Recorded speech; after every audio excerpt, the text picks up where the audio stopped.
आपकी और मेरी शर्ट काफी हद तक मिलती जुलती है। Yes sir. कहाँ से ली भाई? दिल्ली से ही लिया सर। कहाँ से? दिल्ली से। चोर दिल्ली में कहाँ से? चोर बाजार। मेरी ऐसी एक शर्ट चोरी भी हो गई थी।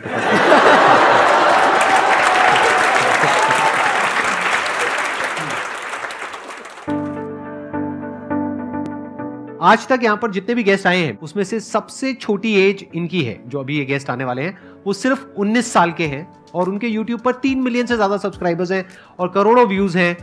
तो please give an energetic and warm welcome to the one and only Deepak Dahiya.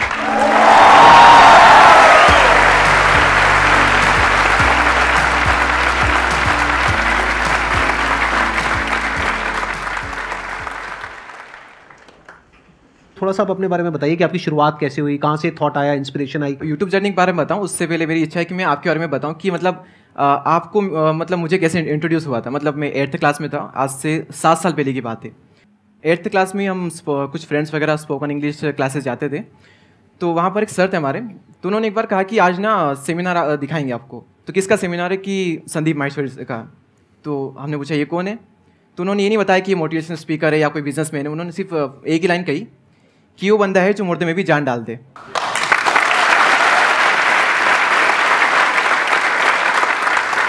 फिर मेरा ऐसा था कि मतलब लाइफ में क्लियर नहीं था कि करना क्या है, मैं क्या करूँ। मतलब करना बहुत कुछ है, सर ने आग लगा दी अंदर की, पर ये समझ नहीं आ रहा करूँ क्या मैं। तो रैंडमली फिर ये माइंड में आ ही गया कि मतलब अभी मैं क्या कर सकता हूँ। ये मेरा क्वेश्चन था कि अभी मैं क्या कर सकता हूँ, बात की छोड़ो। तो अभी एक ऑप्शन था कि हाँ मैं ये कर सकता हूँ यूट्यूब। तो फिर वो मैंने स्टार्ट किया। और तब आपकी एज सिर्फ 16 साल थी? 16 साल थी।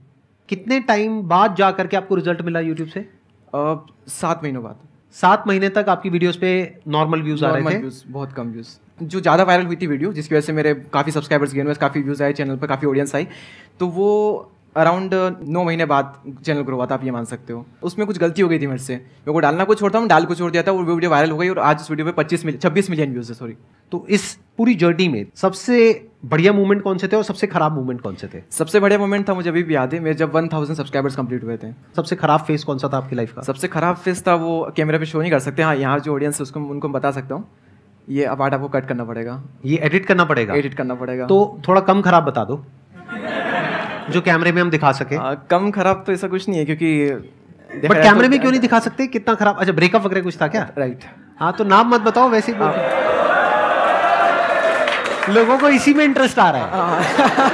मतलब बाकी सबका इंटरेस्ट इसी में है जो आप नहीं बताना चाहते। अगर उसके बारे में थोड़ा बहुत कुछ बताना चाहते हो, बिना नाम लिए, बिना कुछ बोले, तो आप बता सकते हो। ब्रेकअप हुआ वो एक प्रॉब्लम, चलो नॉर्मल है, कईयों के साथ होती है, पर सबसे टफ चीज़ ये थी कि मेरा 12th का एग्जाम चल रहा था उस वक्त, और 12th में भी सबसे टफ पेपर जो मुझे लगता है मैथ्स का, उसी पेपर के जस्ट पहले सब कुछ हुआ था। उस पेपर के जस्ट पहले इक्वेशन चेंज हो गई थी। Right. I understand. Technical joke था, हर एक को समझ नहीं आया होगा। मेरा क्वेश्चन ये है कि ज़्यादातर मोटिवेशनल वीडियोस हम देखते हैं, लेकिन शॉर्ट टर्म का मोटिवेशन मिलता है, लॉन्ग टाइम तक मोटिवेटेड कैसे रह सकते हैं? हर वक्त हर कोई मोटिवेट नहीं रह सकता, वो चाहे मैं हूँ या फिर सर हो, हर वक्त तो एनर्जी हाई रह ही नहीं सकती। बात रही, कई लोगों का मानना है कि मोटिवेशन वीडियो देखने से कुछ नहीं होता, शॉर्ट टर्म में सिर्फ एनर्जी रहती है। माना कि शॉर्ट टर्म में हम मोटिवेट हो जाते हैं, फिर वापस से नॉर्मल स्टेट में आ जाते हैं, लेकिन उनमें जो बातें बताई जाती है ना, वो हमारे साथ जिंदगी भर ये रहती है। भले वो जो फीलिंग है, एनर्जी है, वो टेम्पररी है, लेकिन जो बातें बताई जाती है, जो लाइन्स होती है, वो परमानेंट होती है। तो आपको वहाँ पर फोकस करना चाहिए। मोटिवेशन क्या होता है? एक होता है मोटिवेशन कि मैं यहाँ पर स्टेज पे खड़ा हो जाऊँ, या अपनी कोई वीडियो मेरी आप देख रहे हो जहाँ पे मैं पूरी एनर्जी के साथ आपको कुछ बोल रहा हूँ, आपको गूज़बम्स आ रहे हैं, रोंगटे खड़े हो गए हैं, जोश आ गया है, ये हो गया, उसको आप मोटिवेशन बोल सकते हो। अगर मेरी 500 वीडियोस मैंने आज तक अपलोड करी है, उसमें से ऐसी कितनी है जो कि रोंगटे खड़े कर देने वाली है, और कितनी ऐसी है जो अंडरस्टैंडिंग के बारे में बात करती है? मैक्सिमम 10%। बाकी की 90% कौन सी है? Understanding about life, about mind, about everything in life. क्योंकि अगर आप मोटिवेशन की बात करोगे, yes motivation is temporary, but जब मोटिवेशन काम आता है तो वही काम आता है। जैसे इनका अपना मोटिवेशनल वीडियोस का चैनल है, आई थिंक आपकी 90% जो वीडियोस है वो मोटिवेशनल है, राइट? तो जब मोटिवेशन की आपको जरूरत है तो मोटिवेशनल वीडियोस ही काम आएंगी ना। जैसे डेली हम कुछ खाते हैं तो वहां से एनर्जी मिलती है, फिर हम काम करते हैं। तो ऐसे ही मोटिवेशन है, मोटिवेशन कहो या कुछ पॉजिटिव थिंकिंग कहो, डेली आपको कुछ मिलता है तो उससे एनर्जी मिलती है, फिर आप अपने काम पे फोकस करते हो। वो मोटिवेशनल सॉन्ग भी हो सकता है, मोटिवेशनल वीडियोस भी हो सकती हैं, तो वो हो गया शॉर्ट टर्म। लेकिन बहुत सारी ऐसी बातें होती हैं जिसको अगर आप समझ लेते हो तो उसके बाद में वो जो अंडरस्टैंडिंग है वो हमेशा के लिए रहती है। देखो मैं एग्जांपल देता हूं, क्या है, मैं आपको बोलता हूं आप सब कुछ कर सकते हो, दुनिया की कोई ताकत आपको करने से रोक नहीं सकती, आगे बढ़ो, छोड़ दो सबको, ये वो व्हाटएवर, ये क्या है, मोटिवेशन है। अब मैं आपको कह रहा हूं कि ये जो माइंड है ना हमारा, ये रेस्टलेस है, तो ये क्वेश्चन मत पूछो कि माइंड को पीसफुल कैसे रखा जाए, ये पूछो कि अगर माइंड रेस्टलेस भी है तब भी हम कैसे अपने गोल पे फोकस रहे। ये क्या है, अंडरस्टैंडिंग है, which is based upon reality. Sir मेरा क्वेश्चन आपसे ये है कि कई बार ऐसा होता है कि ना चाहते हुए मैं किसी को हर्ट कर देती हूँ, चाहे फिर वो मेरे पेरेंट्स हो, मेरे सिबलिंग्स हो या फिर फ्रेंड्स हो। पेरेंट्स और सिबलिंग तो समझ जाते हैं कि वो मुझे जानते होते हैं कि इसने अगर कुछ बोला है तो क्यों बोला है, लेकिन कई बार फ्रेंड्स नहीं समझ पाते और इस वजह से ऐसा होता है कि उनसे बिल्कुल ही मतलब बातचीत बिल्कुल ख़त्म हो जाती है। तो फिर उस वहाँ पर भी मेरा दिमाग नहीं लग रहा होता है, डिस्ट्रैक्ट होती रहती हूँ। तो उस चीज़ को मैं कैसे कंट्रोल करूँ? अगर आप कुछ करोगे ना, उसका प्लस भी है माइनस भी है। अगर आप चाहते हो जिंदगी में कोई आपसे हर्ट ना हो तो कुछ बोलो ही मत। जहां आपने मुंह खोला, कुछ बोला, तो उसमें से कुछ बातें किसी को अच्छी लगेंगी, किसी को बुरी लगेगी, कुछ को बुरी लगेंगी। तो this is part of the package. ऐसा नहीं हो सकता कि आप अपने मुंह से कुछ भी बोलो, चाहे अपने दोस्तों को, रिलेटिव्स को, इसको उसको, किसी को भी कुछ भी बोलो और सब कुछ अच्छा ही अच्छा लगे सुनने में। वो तब हो सकता है जब आप बहुत बढ़िया एक्टिंग करना जानते हो, लेकिन वो एक्टिंग कुछ देर तक तो आप कर सकते हो, लेकिन अपने फ्रेंड्स के साथ कब तक एक्टिंग करते रहोगे, घर में कब तक करोगे? वहां पे तो जो भी आपके अंदर है, गुस्सा भी है, जेलसी भी है, किसी को अगर ये गलतफहमी है ना मेरे अंदर ये सब नहीं है, तो वो महाबेवकूफ इंसान है। सब कुछ सबके अंदर होता है नहीं होता है। तो हमारे अंदर पॉजिटिव भी होता है, नेगेटिव भी होता है, अच्छे से अच्छा भी कुछ है हमारे अंदर बुरे से बुरा भी कुछ है। तो जैसे ही कोई इंसान हमारे साथ में रहता है या रहती है, वक्त बिताते हैं साथ में, तो उनके पत्ते खुलने लग जाते हैं। आपकी जो वीकनेसेस हैं वो भी सामने वाले के आगे आती है, वो किसी को नहीं चाहिए। फॉर एग्जाम्पल आपके पेरेंट्स हैं, आप क्या चाहोगे, वो आपसे अच्छे से बात करें या गुस्से से बात करें? अच्छे से बात, बट गुस्सा तो है उनमें, तो कभी ना कभी तो गुस्सा आएगा। जब आएगा तो आपको उन पे गुस्सा आएगा, ये भी नेचुरल है। तो इस बात को अच्छे से समझ लो कि लाइफ में जब भी कुछ करोगे तो वहां पे सक्सेस फेलियर रहेगा ही रहेगा, पॉजिटिव नेगेटिव रहेगा ही रहेगा, अच्छाई बुराई रहेगी, लव भी मिलेगा, हेट भी मिलेगा, सेम इंसान से मिलेगा लाइफ के अलग अलग फेजेस में। आज आपको लगेगा इससे बढ़िया तो कोई इंसान ही नहीं है, आपको लग रहा है अरे वाह क्या बात है, मेरी तो किस्मत खुल गई है। वो अगले दिन आप कह रहे हैं कहाँ फंस गया, ये कहाँ किन चक्रों में पड़ गया, अकेला ही अच्छा था, अकेली अच्छी थी, व्हाटएवर, राइट। ये पार्ट ऑफ लाइफ है। तो इन बातों को धीरे धीरे जैसे जैसे हमारी एज बढ़ती है तो हमको ये बातें समझ आने लग जाती है। इन अदर वर्ड्स, इस प्रॉब्लम का जो सोल्यूशन है वो क्या है कि आपके पास में कंस्ट्रक्टिव कोई गोल होना चाहिए लाइफ में, जिसकी तरफ आप आगे बढ़ते ही चले जा रहे हो।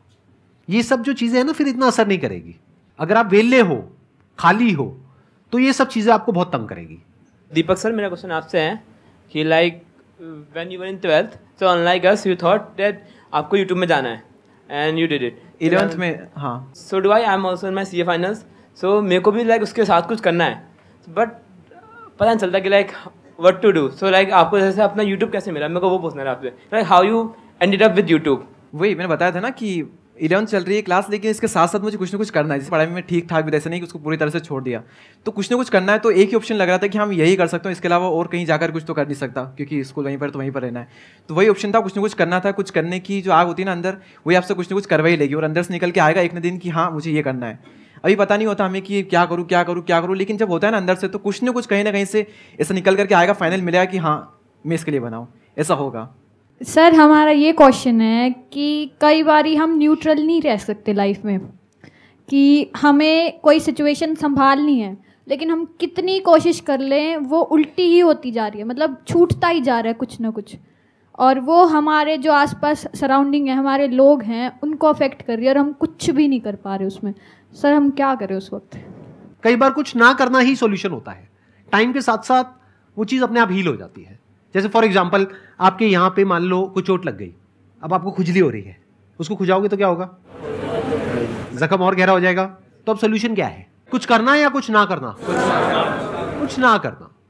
कुछ सिचुएशंस ऐसी होती है जब आपको समझ आ जाता है कि करने से वो सिचुएशन और बिगड़ेगी, यानी खुजली हो रही है, जितना खुजाओगे और जख्म गहरा होता जाएगा और वो और टाइम लेगा। तो आपको क्या करना है, ताकि आपका ध्यान उस खुजली की तरफ ना जाए, कोई और काम करो, बिजी रहो। खाली बैठे रहोगे तो सारा दिमाग में वही चलता रहेगा, दर्द हो रहा है जी, ये हो रहा है जी, वो हो रहा है जी। अरे हो रहा है तो हो रहा है, पार्ट ऑफ लाइफ है। सर मेरे एक बेसिक क्वेश्चन में आपके दोनों के लर्निंग फेज सीखना चाहता हूँ चीज़ कि ये जो थॉट होता है, जो मन होता है, वो पहली बार जब कोई विचार हमारे मन में आता है, फिर क्या होता है कि हम उसमें उलझते चले जाते हैं। फिर ये हमें काफ़ी टाइम के बाद रियलाइज़ होता है कि हम काफ़ी टाइम से अपना दे चुके हैं, लेकिन वो गलती में पता नहीं चलती है। सर इससे कैसे बचा जाए कि पहला थॉट क्या था, वो जहाँ से हमने स्टार्ट किया था, और 1 घंटे 2 घंटे बाद जहाँ पे हमने अपना थॉट खत्म किया, पता नहीं चलता है कि हमने लगभग 2 घंटे का समय अपने सोचने में निकाल दिया है। सर उससे कैसे बचा जाए, जो बहुत ज़्यादा टाइम इसमें हमारा चला जाता है।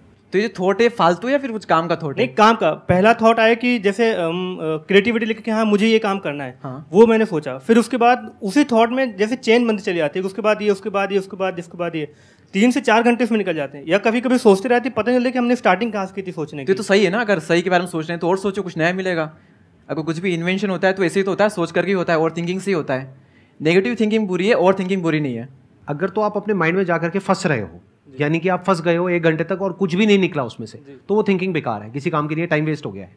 आप क्या कर सकते हो, पेपर पेन लेकर के करो अपना जो भी आपको करना है। माइंड मैपिंग करना सीखो, मैंने अपने कई सेशंस में अलग अलग बोला है। हाँ। ये बहुत पावरफुल टूल है कि माइंड जिस तरीके से हमारा सोचता है ना, उसको आप पेपर पे कन्वर्ट करो, पेपर पे लिखो कि जो भी आप करना चाहते हो उसको सेंटर में लिखो, फिर उसकी ब्रांचेस निकलेंगी, फिर उसकी सब ब्रांचेस निकलेंगी।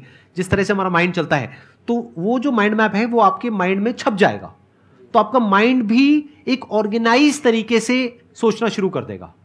अभी हमारे माइंड में डिसऑर्डर है, अगर आप ऑर्डर लाना चाहते हो तो माइंड को ट्रेन करना पड़ेगा। ट्रेनिंग का जो एक टूल है जो मुझे आज तक लाइफ में सबसे बढ़िया लगा है, that is mind mapping.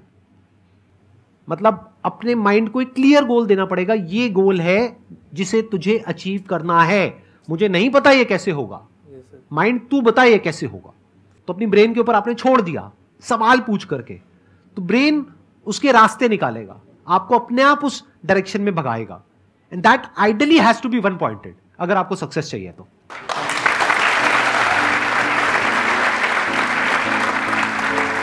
Thank you so much for coming. Thank you so much ji.